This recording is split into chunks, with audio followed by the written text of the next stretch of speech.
Prophet Muhammad was a misogynist? Sure. So were Aristotle and Plato, but you admire them. Isn't that hypocrisy? No, Meg, there's a big difference. Let me explain. Aristotle famously said, the male is by nature superior and the female inferior. And Plato believed that men who were cowardly or unjust were punished by being reborn as women. In other words, being born a woman was a punishment, according to Plato. That's pathetic. But Muhammad was on another level. He said, a woman is like a rib. If you try to straighten her, you will break her. Men have authority over women and may beat them if they disobey. A woman's testimony is worth half of a man's.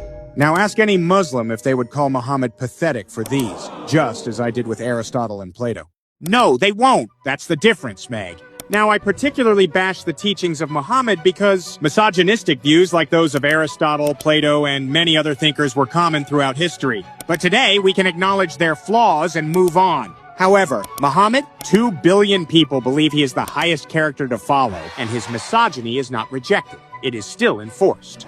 For example, in the following country, in inheritance, women receive half of what men get. Why? Not because of what Plato said, but because Muhammad said so. Classic one.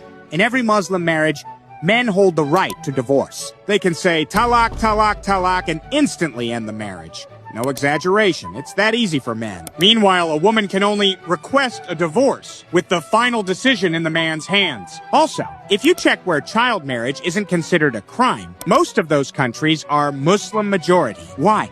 Again, not because some famous people from history were pedo, but because Muhammad was. So saying other thinkers were misogynistic and XYZ too does not justify Muhammad's actions, Meg. His influence still actively harms women's and others' lives today, unlike those ancient philosophers whose views we have left behind.